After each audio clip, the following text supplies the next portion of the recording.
Welcome to Daily Debate by Teen Debaters. The motion before the House today is that the House believes that regional organizations like EU and AU are more effective than the United Nations in addressing global crisis. The format that will be followed, there's three people per team, three for against and three for. So proposition and opposition. Proposition is Samev, Anag, and Tejasvi. Opposition is Ahana, Anika, and Pranad. There will be for the first speaker there will be a speaker's time of 4 minutes. Followed for the second speaker there will be of 3 minutes, and for rebuttals of the last speaker the time will be of 2.5 minutes per team. The proposition goes first, and lastly the opposition. After the rebuttal round, the opposition goes first. Is that clear with everyone? I have a Sir, question. Do we have POIs? Yeah, POIs are allowed except the first and last minute. So for a 4 minute speech, POIs will be allowed after the first minute and before the last minute. So between for the second and third minute, you may Sir, Uh, can't interrupt we have POIs as a separate round? if yes, there's sir. if there's not enough time. I will make amendments to that. However, for now it will be like that. If POIs, you may unmute yourself and directly claim a POI. If the speaker wishes to answer that, they may stop and answer. If they do not, they may not. POI will not be counted in the speaker's time. It will be counted as separate. The speaker may answer within 25 to 30 seconds. The POI that has been asked has to be under 10 seconds. There's different stopwatches for all of that. Is that clear? Yes, sir. yeah, thank You have 3 minutes of time to prepare and check with each other who's going first and what is the order of speaking. So we'll start the debate at 8:10 sharp. Sure, sir. Works. I'm going to be starting at the back counter. You may I'm going to be start. starting at the back. Yeah. Honorable Chair, esteemed judges, and worthy opponents. When the world is on fire, speed, precision, and understanding matters more than ceremony. And that is exactly why regional organizations are more effective than the United Nations in addressing global crises. Let's start with speed and efficiency. The United Nations, while noble in its intentions, is often paralyzed by bureaucracy and veto politics. The Security Council structure means that one powerful nation can stall collective action. We saw this when Russia's veto crippled UN's ability to act decisively during the Ukraine crisis. In contrast, the European Union moved within days, imposing sanctions, providing aid, and coordinating defense efforts. Now, next, regional understanding. Who better to address a crisis than those who live next to it? Regional bodies understand local histories, ethnicities, and politics, elements the UN often misses in its one-size-fits-all approach. The African Union's peacekeeping missions in Somalia and Sudan demonstrate how regional familiarity translates to more adaptive and culturally sensitive solutions. POI. Thirdly, uh, I don't want to take it, I'm sorry. Thirdly, shared interest means stronger action. Regional members have skin in the game. A crisis, one state threatens the whole neighborhood. That is why ASEAN this response to COVID-19 or the EU's joint economic recovery plan came together far faster than the UN scattered global response. In essence, regional organizations do not wait for permission, they act. They may not have the UN's global reach, but they have something far more powerful: regional legitimacy and direct impact. Ladies and gentlemen, the world does not POI? need more speeches in New York. It needs faster action on the ground. Regional organizations bring speed, context, and commitment, the three things that UN often lacks. Therefore, we firmly believe that regional organizations are more effective than the United Nations in addressing global conflict. The opposition the opposition is trying to glorify the UN scale and neutrality, but scale without speed is useless, and neutrality without action is negligence. United Nations you might believe that the United Nations has global legitimacy. But what's the use of legitimacy when the Security Council can't move without five nations agreeing? In crises like Syria, millions suffered while the UN debated resolutions that never even passed. They claim regional organizations rely on UN funding, yet they forget why. POI, sir. Because Because the UN holds global resources. Despite that, the African Union, with its limited funds, has still managed faster peacekeeping responses than the UN in its own region. The truth is, global crises don't wait for global committees. The world does not need more meetings; it needs movement. Regional organizations are smarter, faster, and closer to the crisis. Thank you, everyone. All right, thank you for your speech. We'll be entertaining two PONs, one by Pranad and one by Sure. Ahan. Yeah. Would you be comfortable in answering them? Yeah, sure. Why not? All right, one by Pranad, one by Ahana. Ahana goes first. Okay. You claim that that UN is work that we are glorifying the fact that UN Please make it more that precise. You have 5 seconds left. okay sir. Okay. As of 2025, the UN runs 12 peacekeeping missions with over 70,000 personnel from 120 plus countries. Meanwhile, the African Union has around 20,000 peacekeepers, mostly from Somalia, but much of its funding, over 60%, comes from the UN and EU. How will you justify that? Well, obviously, you talked about the EU. The EU is not a global organization. EU Yes, or but European Union. Yeah. Sorry, got that. So basically, that is what I tried to explain. So basically, that even the UN acts on bureaucracy. There are a lot of meetings before a resolution has to pass, and any one of those five countries can veto it. It is what is stopping the UN from being on the ground. While African Union or European Union, all your facts and figures do not matter if people are not saving All right, lives. thank I'm you. sorry to say Thank that. you. Thank you. Pranad, please ask your POI. Okay. Sir, the EU's budget is mostly funded by foreign donors, including the European Union itself and UN, right? How can an organization that can't even fund itself be more effective than the UN at handling global crisis? Sir, this is a basic common sense that they are missing. Sir, what do you have to say upon this? Uh, I I think it is more like a statement that you're trying to say, not a question. But in my opinion, I think that the EU are faster because they have no vetoes. Because European Union does not have any veto countries that they cannot. So any bills that are passed in the European Union, they cannot be vetoed. They're like basically European Union is like Indian Parliament. So basically, like there are yes and no's. Okay, so because I've been in many model United Nations, so I know how tedious the process is. You have to go out, you have to I'm form blocks, you sorry, have to get the the solution. answer ends here. Um, Okay. so Maeve, you're not answering through your personal opinions. You're arguing as a debater, Okay. and your experience is Arguing not as a bit. needed. All Okay, right, thank got you. Sir, it. is Yeah. our follow-ups allowed or no? No, no, not granted. No, sir. Okay, thank you, sir. Pranad, your chance. Opposition, you may begin.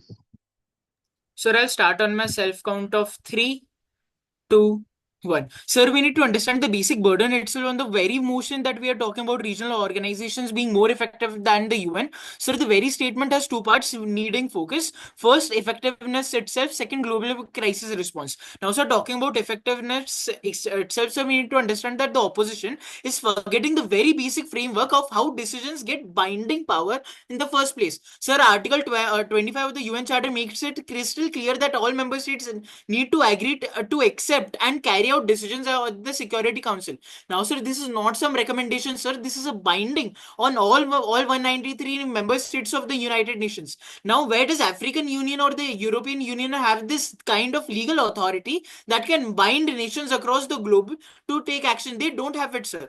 Second argument coming on the scope itself, sir, the United Nations have 193 member states covering literally every corner of the globe. The AU has 55 members. The EU has barely 27 members now. Now, sir, when we are talking about global crisis, how is exactly an organization that covers just one region going to be more effective than an organization with global reach? This is the basic logic, sir, they are missing. Third point about their so-called effectiveness, sir. Let's talk about facts and numbers here rather than just throwing around claims, sir.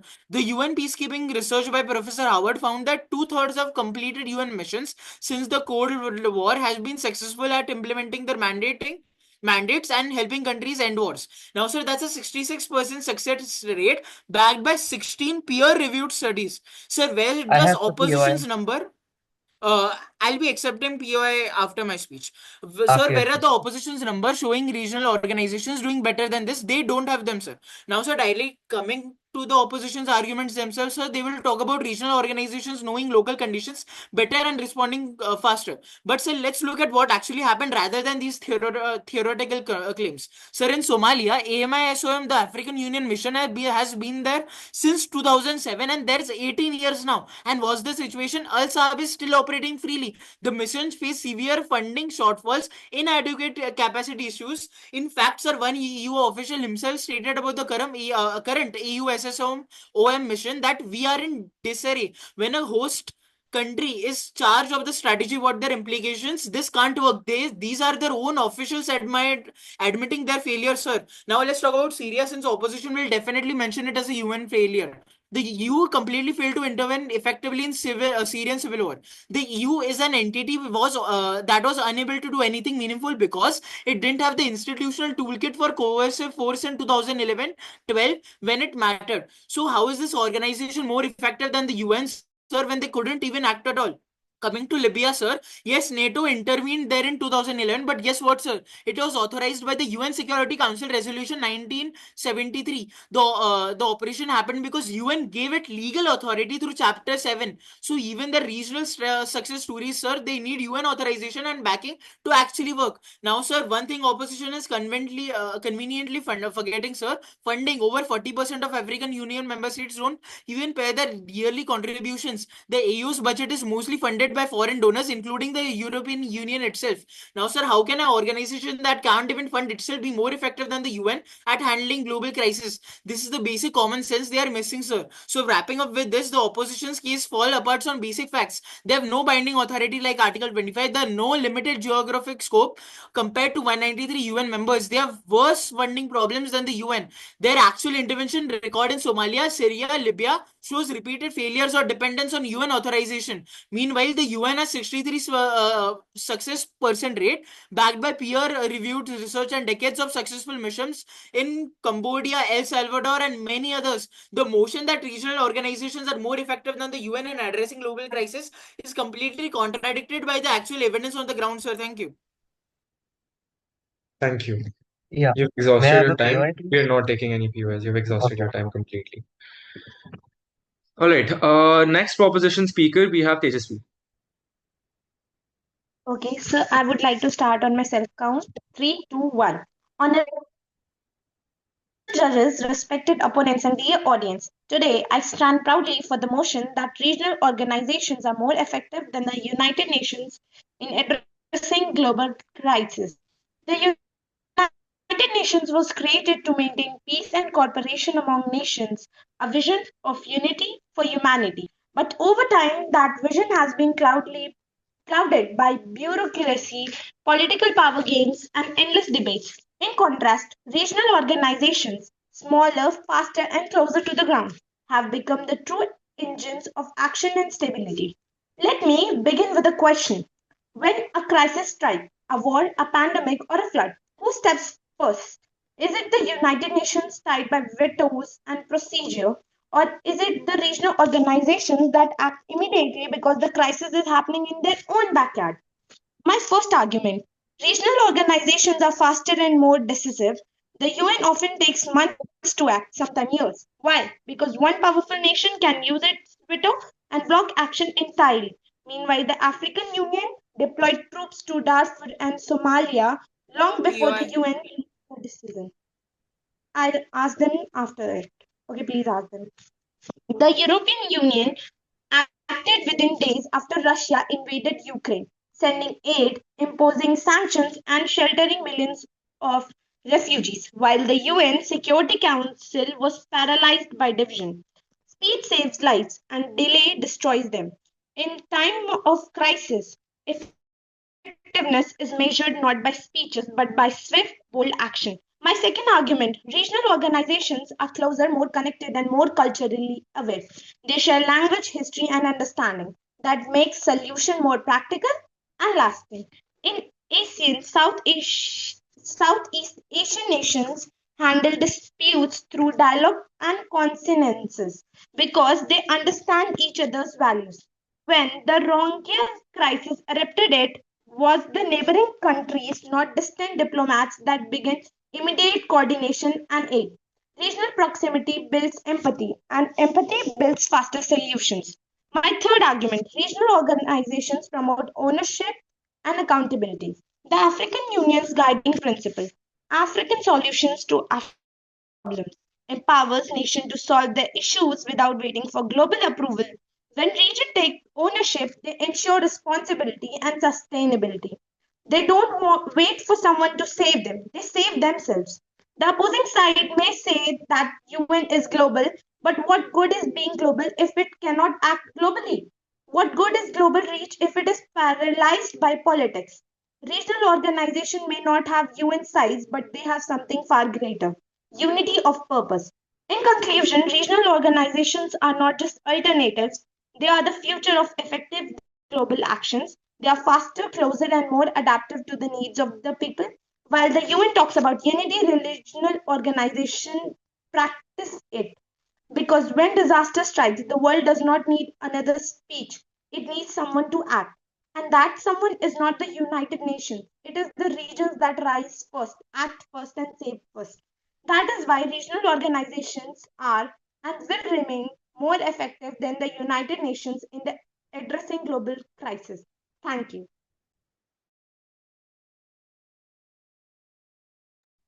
All right, thank you for your speech. We'll be accepting one POI. Pranath, will you be comfortable in answering POI seriously? Yeah, let's try. All right, Pranath, one POI. Okay, now I'm considering that we are debating upon global crisis, right? How can a small regional organization, be it EU or EU, address such global crisis? Because considering that it is a global crisis, it is not specifically happen that it would already happen in like only the EU wala region or only in the African Union wala region. Like considering that this is a global crisis, what do you have to say upon this, ma? Explain it what it really means. You mean that like how can it solve big problems, right? Big global There's no cross problems questioning considering here. like One second. There's no cross questioning. Tejasvi, answer the POI as much as you understood it from.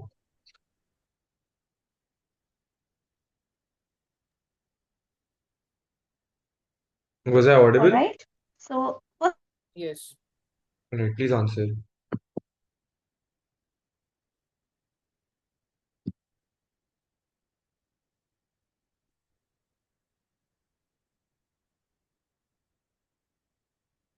Tejasvi, you're not audible. am I audible now? Yes, you are. Okay, so because global problems don't start globally, they start locally and spread. When every region tackles its part of the problem efficiently, the global issue begins to shrink. For example, the European Union became a global climate leader through its regional Green Deal and carbon policies, and that inspired others worldwide. The African Union managed regional peacekeeping in the Somalia before the UN even acted. The Asian countries jointly handled pandemic logistics faster than WHO coordination alone. So, solving big problems isn't about size, it is about speed, coordination, and proximity. Regional organizations All are right, all closer, right. quicker. Thank you, thank you, thank you, thank you. We'll have the next speaker now. Proposition speaker two, Ahana. Sir, I'm from opposition. Opposition. Sorry, opposition speaker to Ahana. Okay.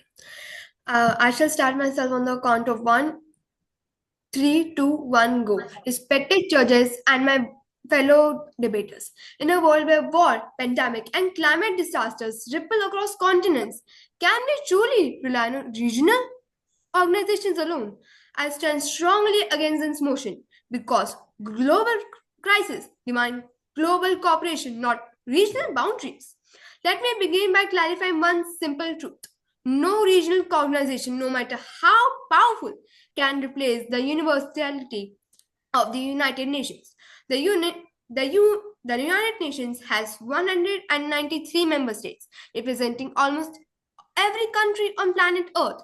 It operates to specialized agencies like the WHO, UNHCR, and WPF, which collectively deliver over $50 billion in humanitarian aid every year. The UN is currently coordinating over 90,000 peacekeepers in 12 active missions, protecting civilians from conflict in places like Lebanon, Mali, and South Sudan. That not just influence, that's global influence. But my worthy opponents argue that regional organizations are more effective because they understand local culture and are faster on the ground. But let's be clear, understanding culture does not automatically solve crisis. The UN works through regional offices, local NGOs, and national governments, ensuring that its actions are both culturally sensitive and globally coordinated. Regional organizations often face political bias and internal rivalries. The African Union struggles to act in conflicts where member governments are directly involved, such as Sudan or Ethiopia. The EU too faces division among its own members, delaying unified response. The UN, in contrast, brings external neutrality and universal legitimacy, allowing humanitarian work to enter conflicted zones where regional actors might not be trusted. Now, secondly, take COVID-19. It was the World Health Organization, a UN body that led global vaccine coordination through COVAX, ensuring access to over 190 countries. Or consider the Paris Climate Agreement, spearheaded by the UN Framework Convention on Climate Change, United Nations in one of the most largest environmental pacts in history. When war broke out in Ukraine, it was the United Nations General Assembly that rallied 141 countries to condemn aggression, far beyond the EU's regional influence. Yes, POI. Okay, go ahead. Yeah, sure. So you're arguing about how the UN is effective. So because how if the UN is so effective, why did it fail to prevent the genocides in Rwanda or Bosnia, both under its direct watch then? Could you elaborate more? No, there's no Because no, see, no, no, the, no. There's no cross questioning. Please answer the PO as it has been given to you. Okay, could I hear it again? I wasn't quite clear. yeah, sure. Alright. If the UN is so effective, why did it fail to prevent the genocides in Rwanda or Bosnia, both under its direct watch? Direct watch. Yes.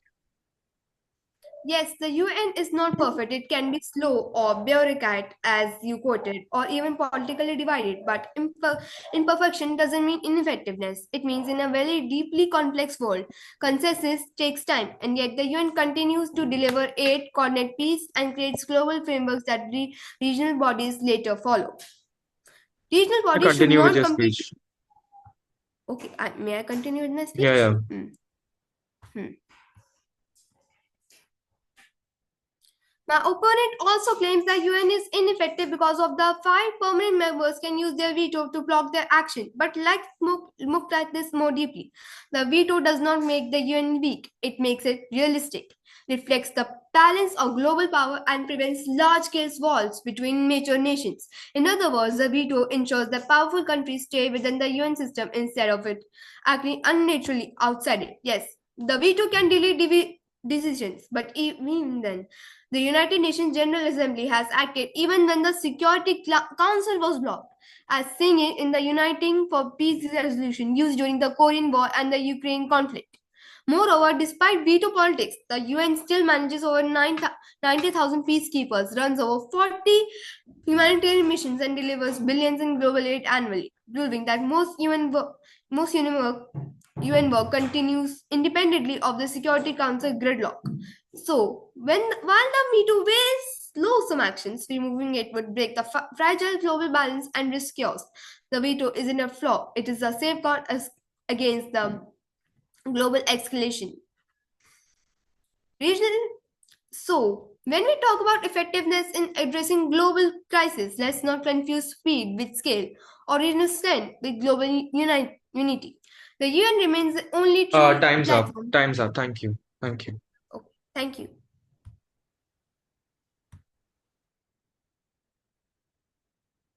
We'll have opposition speaker, last speaker, Anika.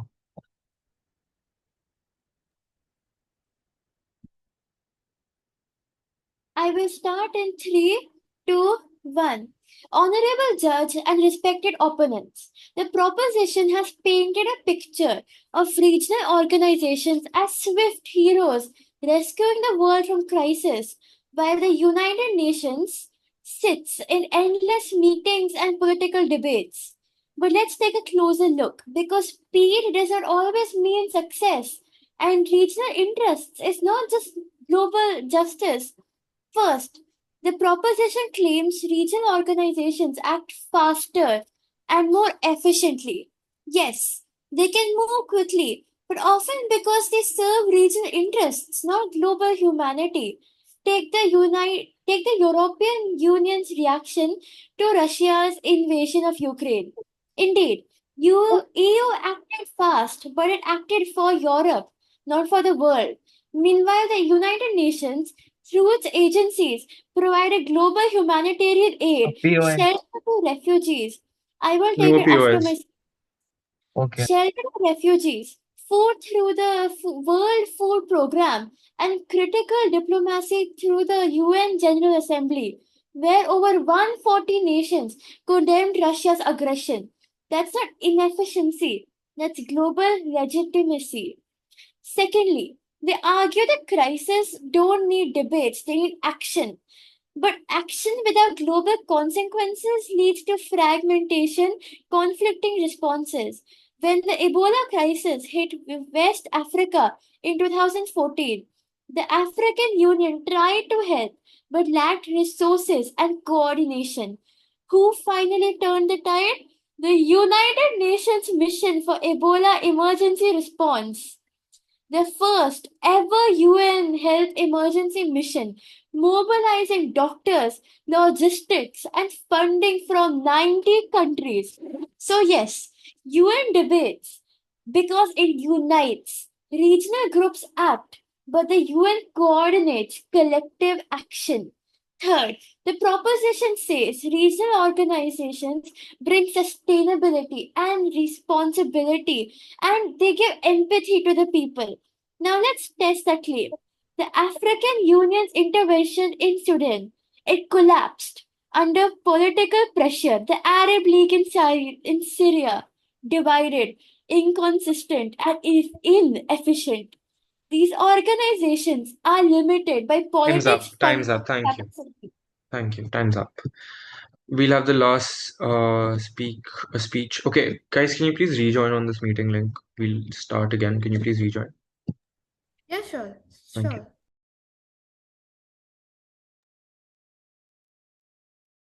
All know that while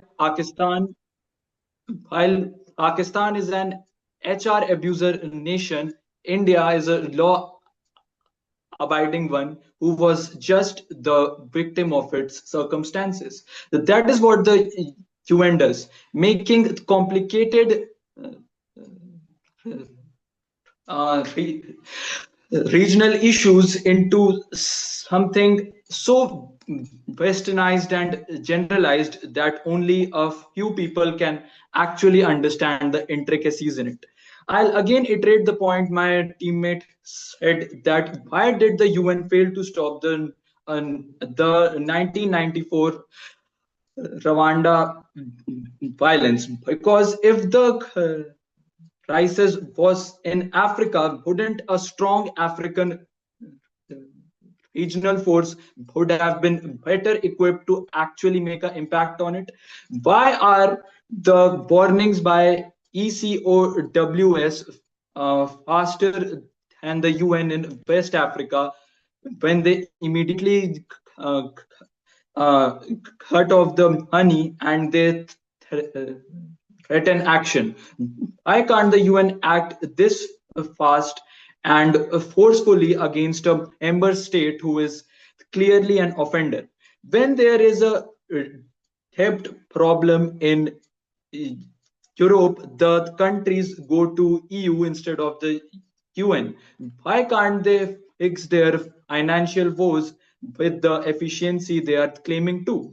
And one of the points being iterated by the opposition is that the regional organizations only impact on a regional scale and don't have any influence on global issues. I think that is the point why they are made, because a person sitting in New York would not be able to understand what is happening in India, and the sympathy and empathy which a local would be able to generate while dealing with the issue would always remain absent in a person who is sitting in his air conditioned cubicle.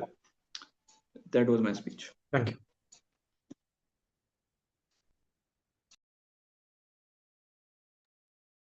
Right. All speeches are done.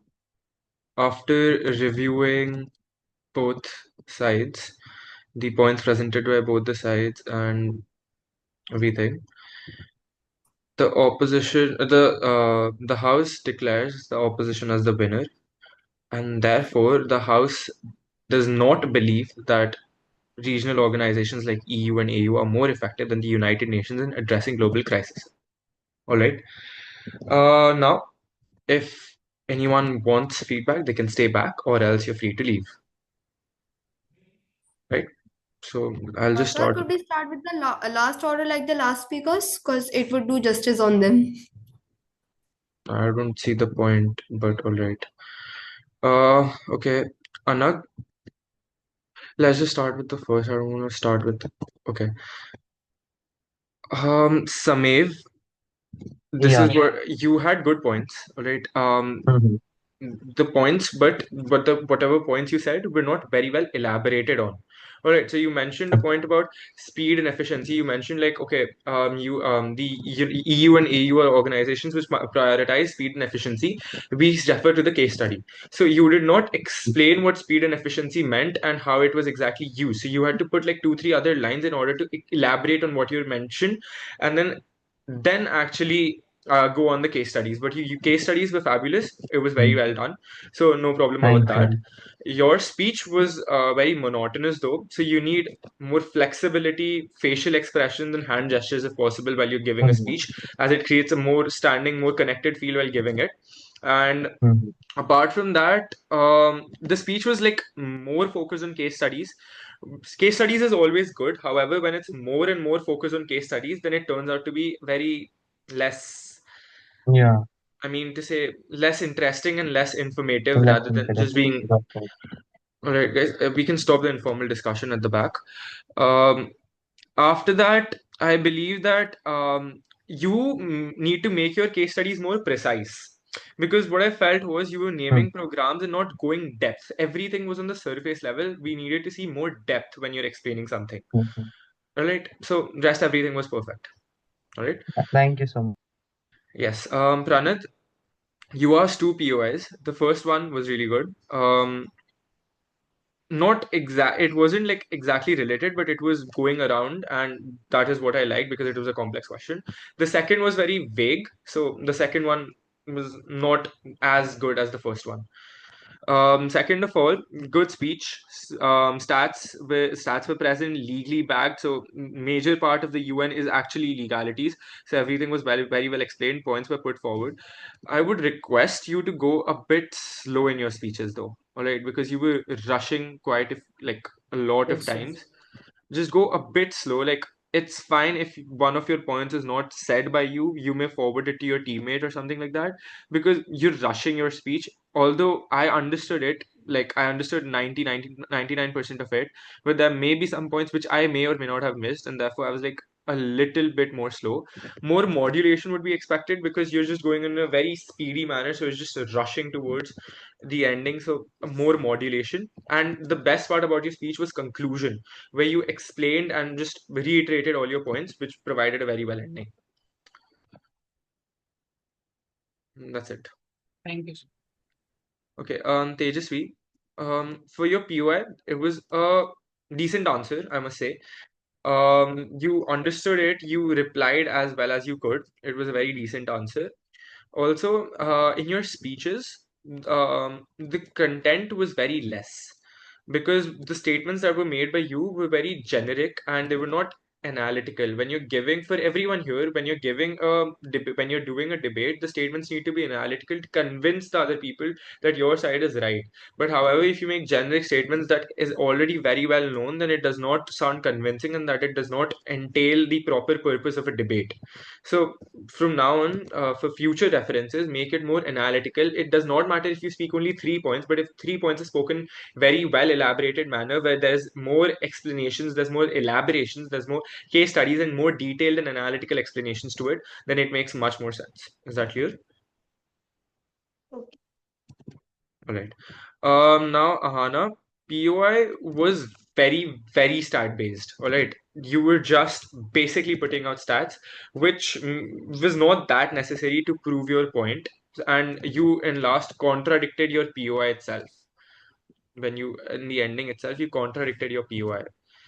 So the POI was decent, but I would suggest put more content rather than just focusing on stats.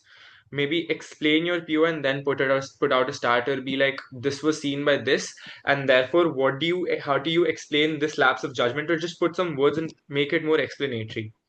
Now, what I liked about your speech was there was good hand gestures, facial expressions were good. However, I think you were getting diverted by your hand gestures and facial expressions because you were stuttering quite a lot in your speeches because I don't think you were that familiar with your content that you had written.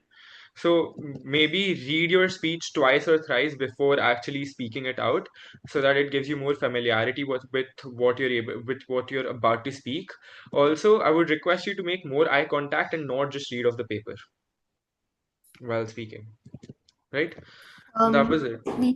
Could you like repeat the points? Because I was just jotting it down. Sorry. Good hand gestures. Facial expression was good. However, you were diverted by the facial expressions and hand gestures because you were stuttering quite a lot when you were speaking your speech. So I felt like that was one case, and the other case was that you were not familiar with what your content was. So I would suggest read your speech 2-3 times before you're actually giving it, so that you're more easily able to just speak it out properly and also make more eye contact when you're speaking. Also, thank you. And also, please be aware of the time limit. Don't go overboard. You went 1 minute overboard. Anika, the speech was decent. It wasn't the best because the reason being that most of the points that you said was already said by your teammates, and the point of a rebuttal speech is to actually counter all the claims said by the opposition. So you had to be like, opposition said this, and therefore this is not true. Opposition said this is not true. So you had to counter all those claims made by the opposition, and therefore I believe that it was a bit monotonous, and you were reading off something, like completely reading off something which was seeming a lot not like it wasn't giving the feel that you were actually present and making an impact in the debate. All right. And also, I don't know if this was true or not because I felt and I saw it, you were laughing mid speech. So just don't do that from now on. And lastly, Anak, I don't. So the last point that you put 1 point only, I presume, and the point that you put forward was good. However, it was not worth 2.5 minutes, and I believe that you were stuttering quite a lot because I don't think you had something written down, like properly written down. So I would suggest properly framing your speeches, writing something down before actually just speaking them out loud, because then it just gives you more clarity and you don't waste or just go around one point completely whenever you're speaking. Does that make sense? Yeah, all right. All right, that's sir it. आपसे advice लेनी थी कुछ. Okay, give me 1 minute. Okay, so that basically ends our daily debate for today. Thank you everyone for joining in.